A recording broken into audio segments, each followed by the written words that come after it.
is the king of knots, or the most useful knot that he's ever encountered.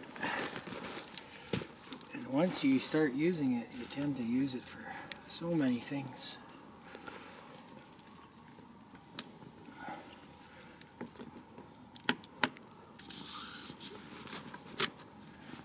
If I am going to harvest live trees, I'll try and go into a large group like this so that you only take out a certain amount of them and kind of caretake it in a sense, or thin it out. So we've got two trees kind of rubbing on each other, giving themselves issues. I'll thin it out and make space for one over the other.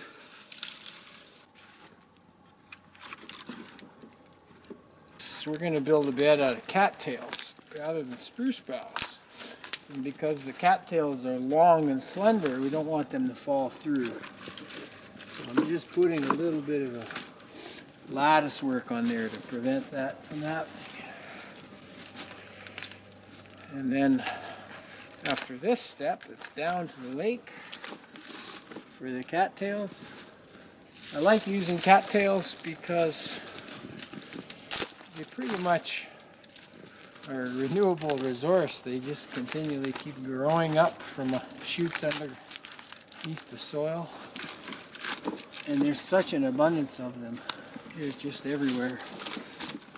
So in this case we're using cattails because they're close by and readily available for bedding. I don't find them as quite as comfortable as the boughs, but still okay.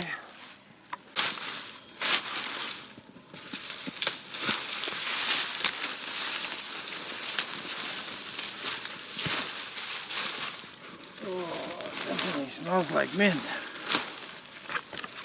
Oh, that's not too bad.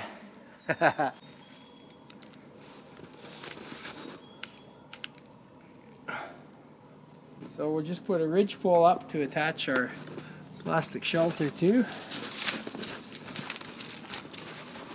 And then once we get the shelter up, we can talk about the merits of the shelter and why it's nice. Little jam knot here. We might as well do two styles of shelters on this campout. The lean-to, where everything is built using the landscape. A lot of work. And then taking this little plastic shelter. I built this one a few years back in my backyard. And once we get it up, we'll go through and explain exactly how it works and what makes it so amazing. There's a lot of neat little features in this thing. And it goes up quick. Okay, so first we just lash it up here. I like to use kind of a prusik type knot that I can adjust easily. Bite so I can tighten it or loosen it. In this case we'll pull it up tight. They're very easy to swap and change.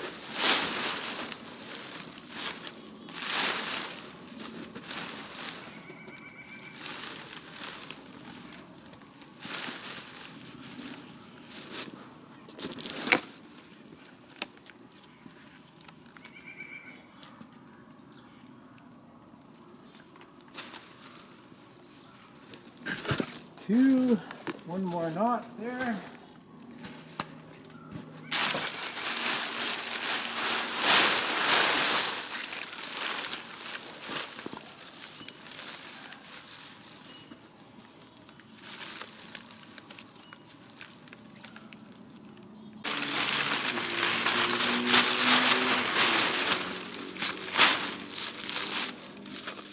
Okay.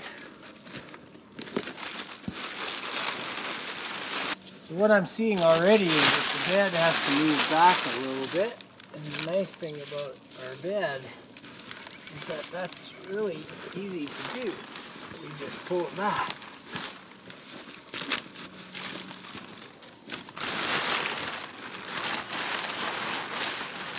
And we just pull it back.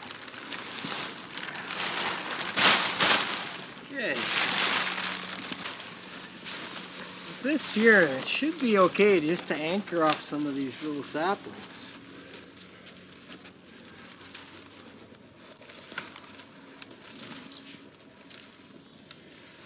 We'll go right down to the roots, or to the crown of it. I suppose if a big wind came up, we'd probably be making adjustments. The way the day looks so far, it's going to be pretty awesome. So again, another taut line hitch.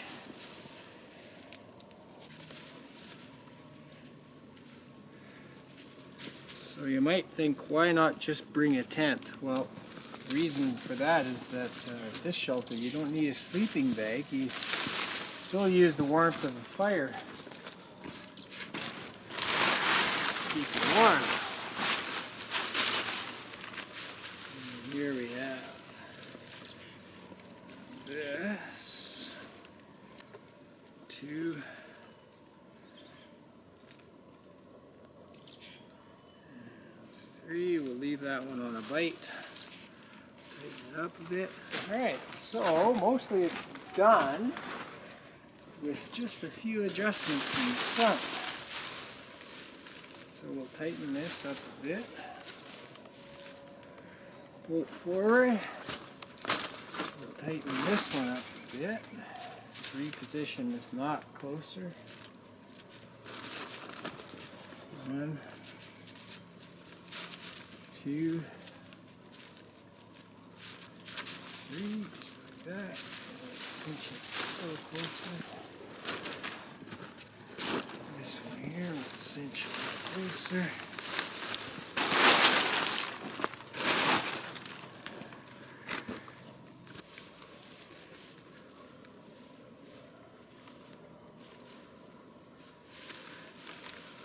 Like so. Nicely pulled down, you can roll it right up in here.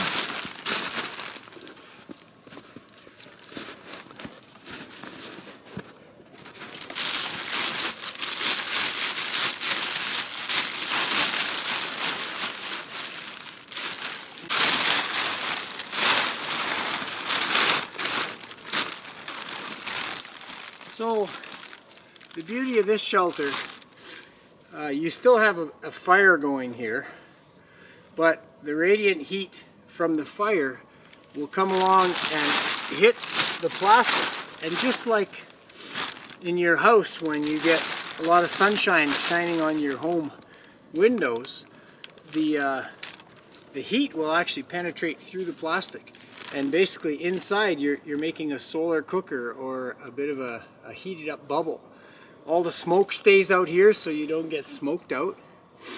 And the heat goes inside and gets trapped because it's a waterproof plastic, and it won't allow any of that heat to escape unless you let it by lifting it up.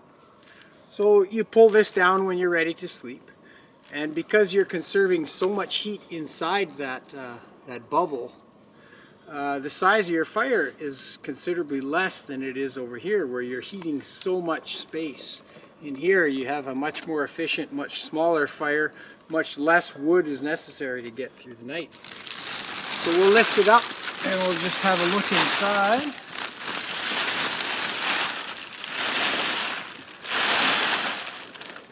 It can already feel heat in there just from the sun on it, which is kind of neat. It's kind of a greenhouse in a lot of senses, so on a day like this you probably don't even need a fire.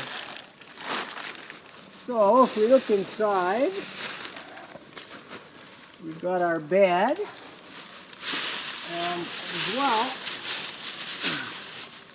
incorporated into it is Mylar blankets, known as survival blankets, I guess you could say.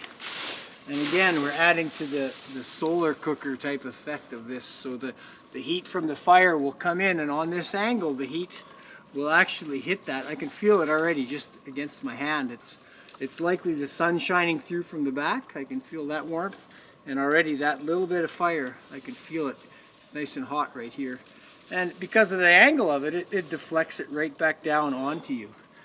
The blue fabric is a kind of just a nylon. It just gives strength to the whole thing. And should you wish to allow fresh air in too, you can just raise the plastic, because this blue fabric is permeable and allows air to flow through it quite nicely. Right beside your head you can get a free exchange of air coming right inside the shelter. So you have fresh air all the time, but you're not compromising your bubble and all the heat that's trapped within it. So this is the shelter that in the last 10 years I've probably stayed in this more than any other shelter. I mean, other than when I go out with a tent and a sleeping bag and do that style of camping. But once I latched onto this, the whole lean-to thing where you have a massive amount of wood to put up for your fire, a massive amount of work to build your shelter, and then you spend the night constantly stoking your fire, constantly with smoke in your eyes. You know, it's a bit of an ordeal to get through a night with that. It's not impossible, but it's not always super pleasant. Versus this, my goodness, you know, on these days today with the wool clothing that I have, I may not even need a fire tonight. My own body heat might be enough, or I'll have to just generate a small fire. But you pull that plastic down and it traps that heat in there, and it just makes it so efficient and so comfortable and so warm, and you don't have to deal with any of the smoke in your eyes. You still have to get up and stoke the fire, but much less often, because a smaller dying fire with those coals is still enough to penetrate and push heat inside your bubble. So yeah, amazing super shelter. There's lots of versions of this, and Morris Kochanski, I have to say his name because Morris Kochanski, the well-known bushcrafter, he kind of came up with this idea of using the plastic and creating a bubble. So there you go.